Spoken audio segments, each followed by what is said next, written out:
Fellow Americans, earlier today on the eve of the Thanksgiving holiday, 2 members of the National Guard serving in Washington, D.C. were shot at point-blank range in a monstrous ambush-style attack just steps away from the White House. They had been deputized as part of the most successful public safety and national security mission in the history of our nation's capital, the D.C. Safe and Beautiful Task Force, which has achieved an unprecedented reduction in violent crime and crimes of all type. This heinous assault was an act of evil, an act of hatred, and an act of terror. It was a crime against our entire nation. It was a crime against humanity. The hearts of all Americans tonight are with those 2 members of the West Virginia National Guard and their families. The love of our entire country is pouring out for them, and we are lifting them up in our prayers.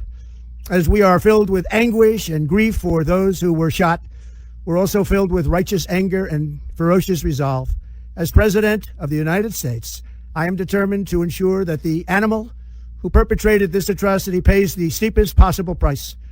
I can report tonight that based on the best available information, the Department of Homeland Security is confident that the suspect in custody is a foreigner who entered our country from Afghanistan, a hellhole on earth. He was flown in by the Biden administration in September 2021 on those infamous flights that everybody was talking about.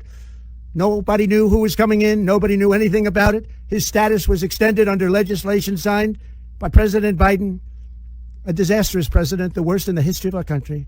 This attack underscores the single greatest national security threat facing our nation.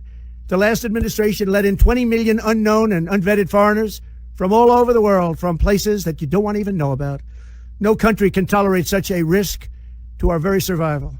An example is Minnesota, where hundreds of thousands of Somalians are ripping off our country and ripping apart that once great state.